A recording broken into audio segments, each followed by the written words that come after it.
नमस्कार दोस्तों, कैसे हैं आप? होप आप बहुत अच्छे होंगे और अपना खास ख्याल रख रहे होंगे। स्वागत है आपका मेरे channel health and wellness vibes पर, जिसमें मैं बात करती हूँ आपके स्वास्थ्य की।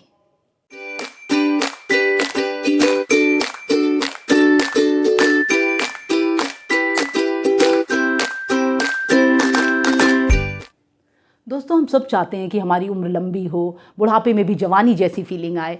जब तक जिएं, स्वस्थ रहें, निरोगी रहें, एनर्जी से भरपूर रहें। इन सब के लिए मैं शेयर करूंगी कुछ ऐसी आदतें, कुछ ऐसे स्टेप्स जिनको अपनी लाइफस्टाइल में इंक्लूड करके आप स्वस्थ व निरोगी जीवन जी सकते हैं। आपको सदा जवान रखने के लिए, आपको एंटी एजिंग इफेक्ट देने के लिए, आपकी उम्र बढ़ाने के लिए मैं प्रयास करूंगी इस वीडियो के माध्यम से। तो चलिए शुरू करते हैं, देर किस बात की। सबसे पहला काम जो आपको करना है सुबह उठ करके, वो है ग्रैटिट्यूड देने का काम। अपने इष्ट देव को, अपने ईश्वर को धन्यवाद देने का काम। यह लगभग हर इंसान जानता है, लेकिन फॉलो कोई नहीं करता। यकीन मानिए, अगर आप ऐसा करते हैं तो ये आपकी लाइफ में एक अमेजिंग इफेक्ट लाता है।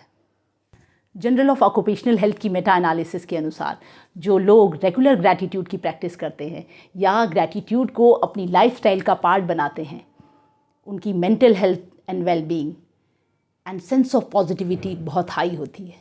वो कभी डिप्रेशन का शिकार नहीं होते, क्योंकि वह लाइफ की छोटी सी छोटी चीज़ों को एंजॉय करते हैं। छोटी सी छोटी चीज़ों में वे खुश होते हैं। एक और रिसर्च जो हार्वर्ड यूनिवर्सिटी में हुई थी, उसमें ग्रैटिट्यूड का भाव भावनात्मक रूप से सकारात्मकता को बढ़ावा देता है। अच्छे अनुभवों का आनंद लेना, स्वास्थ्य को सुधारना, जीवन में चुनौतियों का सामना करना व मजबूत रिश्ते बनाने में मदद करता है। जो लोग ग्रैटिट्यूड का भाव रखते हैं, उनका पूरा फोकस लाइफ में क्या है इस पर होता है, ना कि ज़िंदगी में उन्हें क्या नहीं मिला। अगर आप ग्रैटिट्यूड देते हैं तो आपके चेहरे पे एक गजब की स्माइल होती है, एक सेंस ऑफ सेटिस्फैक्शन की फीलिंग होती है। अगर आपको लगता है कि आपके पास ऐसा क्या है जो आप ग्रैटिट्यूड दें या शुक्र अदा करें, तो उनके बारे में सोचिए जो कल रात तो सोए थे लेकिन आज सुबह जगे नहीं। आप शुक्र मनाइए कि आपको एक दिन सुबह और मिली है, एक नई ज़िंदगी जीने के लिए, एक नई शुरुआत करने के लिए। जो काम आपके रह गए थे उसको पूरा करने के लिए आपको नया जीवन मिला है। आप इसका शुक्र अदा करें। एक प्यारी सी स्माइल और ग्रैटिट्यूड का भाव, यह आपके पूरे दिन को चार्ज रखने वाला है। जैसा थॉट प्रोसेस आपका मॉर्निंग के पहले आवर्स में होता है, उसी थॉट प्रोसेस से आपका पूरा दिन गुजरता है। इसलिए थैंकफुल रहिए, खुश रहिए, मुस्कुराते रहिए। दूसरा महत्वपूर्ण स्टेप जो है वो है पानी पीने का काम। सुबह जब आप उठते हैं तो पानी ज़रूर पिएं, और पानी हमेशा मल आसन में बैठकर पिएं। इसको स्क्वाटिंग पोजीशन या गार्लैंड पोजीशन भी कहते हैं। खड़े होकर पानी पीने से वात विकृत हो जाता है या वात रोगों की संभावनाएं बढ़ जाती हैं। पानी गुनगुना हो या नॉर्मल, कैसा भी हो, आप पी सकते हैं। आइए जानते हैं स्क्वाटिंग पोजीशन, गार्लैंड पोजीशन या मल आसन में बैठने के क्या फ़ायदे हैं। याद करिए, जब हम छोटे थे तो हम बचपन में घंटों इस आसन में बैठ कर के खेला करते थे और हमें एहसास ही नहीं होता था। आज 2 मिनट भी बैठना मुश्किल हो रहा है। ऐसा क्यों है? ये हमारी अल्ट्रा सेडेंट्री लाइफस्टाइल और इनएक्टिविटी के कारण है। जब हम स्क्वाटिंग पोजीशन में बैठते हैं तो हमारी मसल स्ट्रेच होती है, हमारे मेटाबॉलिज्म बढ़ता है, कब्ज़ को राहत देता है, पेल्विक बोन को स्ट्रेंथन करता है, हमारे घुटनों और टखनों को मजबूत करता है, जॉइंट्स को मजबूत करता है। तीसरा जो मोस्ट इम्पॉर्टेंट काम है वो है डीप ब्रीदिंग का काम। डीप ब्रीदिंग, स्ट्रेचिंग और exercise it are most important. आप शुरू में 20 मिनट का टारगेट बनाइए। जब आपको ये अच्छा लगने लगे तो आप इसका टाइम बढ़ा सकते हैं। देखिए ना, डीप ब्रीदिंग कितना महत्वपूर्ण है, कितना इम्पॉर्टेंट है, इसकी पावर को समझिए। देखिए, जो एक कछुआ है वो 1 मिनट में 6 सांसें लेता है और 200 साल जीता है। वहीं एक कुत्ता जो 20 सांसें लेता है, 1 मिनट में 20 से 25 सांसें लेता है और 20 वर्ष ही जीता है। तो आप समझ सकते हैं कि डीप ब्रीदिंग की पावर कितनी है। देखिए, हमारे शरीर को छोटी नहीं जबकि गहरी सांसों की आवश्यकता है। सांस जितनी गहरी होगी, जब सांस पेट तक जाएगी तो हमारे डायाफ्राम एक्सपेंड होंगे और हमारे शरीर में उतनी ऑक्सीजन जाएगी। ये ऑक्सीजन जब अंदर पहुंचेगी, जिसे हम प्राणवायु कहते हैं, तो हमारा ब्लड सर्कुलेशन तेज होगा। और रिसर्चेस कहती हैं कि जिन शरीर में हाइपर ऑक्सीजनेटेड एनवायरनमेंट होता है वो शरीर कम बीमार पड़ता है। उसके अंदर कैंसर सेल कभी पनप नहीं सकते। इसके अलावा किसी अन्य रोग के अगर जीवाणु या कुछ रोग पनप रहे हों तो वो भी गायब हो जाते हैं। आज के दौर में जहाँ स्ट्रेस, एंजाइटी, डिप्रेशन इतना बढ़ रहा है क्योंकि हमारी सांसें इतनी गहरी नहीं हैं, हमारे सेल चार्ज ही नहीं हो पाते और इससे हमारी हैप्पीनेस हार्मोन सिक्रीट नहीं हो पाते, जिसके कारण स्ट्रेस और एंजाइटी रहती है। इसलिए डीप ब्रीदिंग को अपनी लाइफ का हिस्सा बनाएं। क्या जाता है इससे? कुछ नहीं जाता, बस मिलता है कंसंट्रेशन, फोकस, एनर्जी, पावर और भी बहुत कुछ। बहुत अच्छा होगा, इसका फ़ायदा दुगना हो जाएगा यदि आप यह काम, डीप ब्रीदिंग एक्सरसाइज और स्ट्रेचिंग का काम खुली हवा के नीचे करें, अंडर द स्काई करें, क्योंकि इस समय मॉर्निंग की सन रेज़ आपको मिलेंगी जो आपके लिए बहुत अच्छी है, जो आपको फुल डे चार्ज रखेंगी। जब सूर्य की किरणें हमारी बॉडी पर पड़ती हैं तो हमारी बॉडी में विटामिन डी का सिंथेसिस होता है और जो सुबह सुबह की प्राणवायु हमें मिलती है, इससे हम फुल डे एनर्जाइज रहते हैं। रिसर्चर्स कहती हैं कि हमारी बॉडी सर्केडियन रिदम पे काम करती है, हमारी डाइजेस्टिव सिस्टम एक्टिवेट होती है। जैसे जैसे सूर्य बढ़ता है हमारी जठराग्नि तेज़ होती है और जैसे जैसे सूर्य मंद धीमा पड़ता है, सनसेट होता है, तो हमारी जठराग्नि मंद पड़ जाती है। तो इससे आपकी डाइजेस्टिव सिस्टम एक्टिवेट होगी।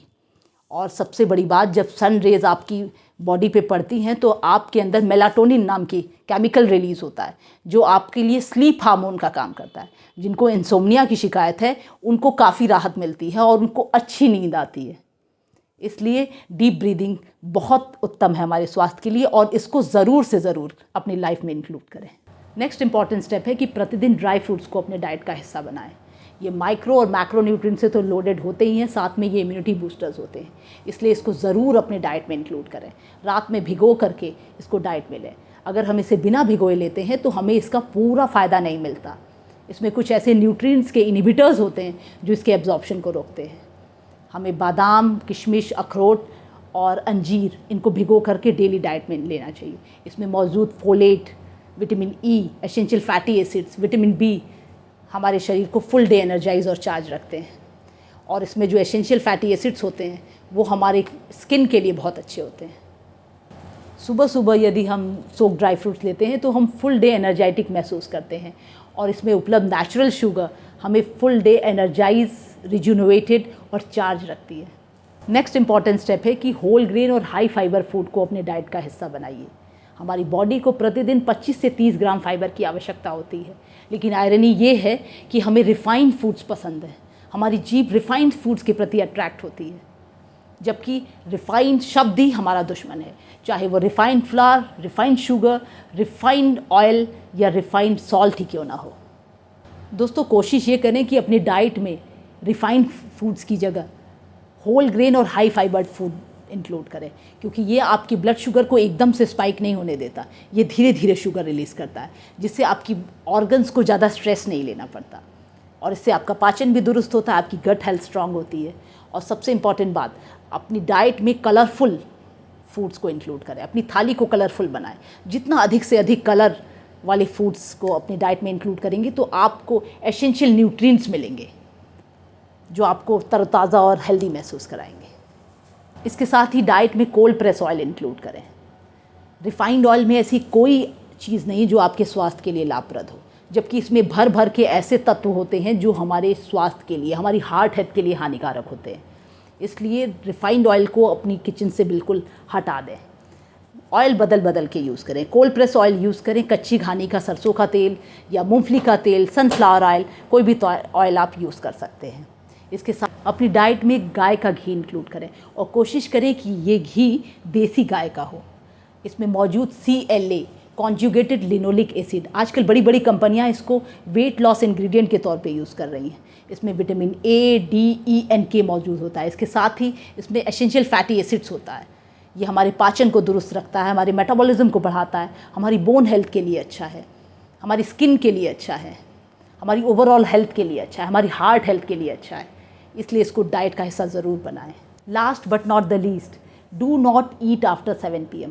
मुझे मालूम है ये सुनने में अजीब और करने में उतना ही कठिन है, लेकिन यकीन मानिए अगर आप ठान लेंगे तो ये आप ज़रूर कर लेंगे। अगर आप ऊपर के सारे पॉइंट छोड़ भी दें और केवल यही ठान लें कि मुझे यही करना है, कि मुझे शाम के 7 बजे के बाद भोजन नहीं करना है, तो यकीन मानिए कि आपके अंदर एक मिराकुलस चेंज आप खुद महसूस करेंगे। अब तो साइंस भी मान चुकी है, आयुर्वेद तो पहले से मानती थी, अब साइंस भी मान चुकी है कि हमारी बॉडी सर्केडियन रिदम पे काम करती है। जैसे जैसे हमारा सनसेट होता है तो हमारी बॉडी का मेटाबॉलिज्म स्लो हो जाता है, और हम रात में जब लेट नाइट फूड खाते हैं तो हमारी बॉडी में टॉक्सिन क्रिएट होते हैं जो तमाम तरीके की प्रॉब्लम क्रिएट करते हैं। जब हम शाम को 7 बजे से पहले खा लेते हैं तो हमारी बॉडी रात में रेस्टिंग फेज पे जाती है, जिसमें रिपेयर का काम शुरू होता है, हीलिंग का काम शुरू होता है। बॉडी ऑटोफेजी की कंडीशन में जाती है, जिसमें बॉडी स्वतः ही अपने शरीर के अंदर के कैंसर सेल्स, कुछ डिजीज़ सेल्स, फ्री रेडिकल्स और मृत कोशिकाओं को खाने लगती है, जिससे कि तमाम तरीके की बीमारियों से स्वतः ही छुटकारा मिल जाता है। इसके लिए सबसे अच्छा विकल्प इंटरमीडिएट फास्टिंग भी है। इंटरमीडिएट फास्टिंग कोई नया कंसेप्ट नहीं है, ये हमारे पुरातन सनातन धर्म का पुराना नियम है। देखिए, हमारे हिंदुस्तान का किसान भी शाम के 6 बजे के बाद नहीं खाता, और 15 घंटे की फास्टिंग के बाद जब वो सुबह खाता है फुल एनर्जी के साथ काम करता है। कभी भी आप किसी किसान को मोटा पेट वाला नहीं देखेंगे। क्यों? क्योंकि वो जो है सर्केडियन रिदम पे अपना पूरा लाइफ फॉलो करता है। इसलिए कोशिश करें कि शाम को 7 बजे के बाद ना खाएं। एक छोटी सी बात है, मतलब I just want to share with you guys, कोशिश करके शाम का खाना 6:30 बजे तक खा लिया करें। ट्रस्ट मी, जितनी बीमारियां हैं, कई बीमारियों से आपको फ़ायदा होगा। I know it's a very different way of talking, but I would believe that 6:30 is a great way of having a very, very healthy life. Trust me, don't eat anything after 6:30. Your life will change. You will not require many doctors in your life. दोस्तों, अगर इन छोटी छोटी आदतों को, इन छोटे छोटे steps को हम अपनी रेगुलर लाइफस्टाइल का हिस्सा बनाएं तो डेफिनेटली हम फुल एनर्जी के साथ निरोगी और स्वस्थ काया पा सकते हैं। इसमें कोई संदेह नहीं। दोस्तों, यदि आपको मेरा वीडियो पसंद आया हो तो लाइक करें, शेयर करें, सब्सक्राइब करें। स्वस्थ रहें, खुश रहें, मस्त रहें। नमस्कार।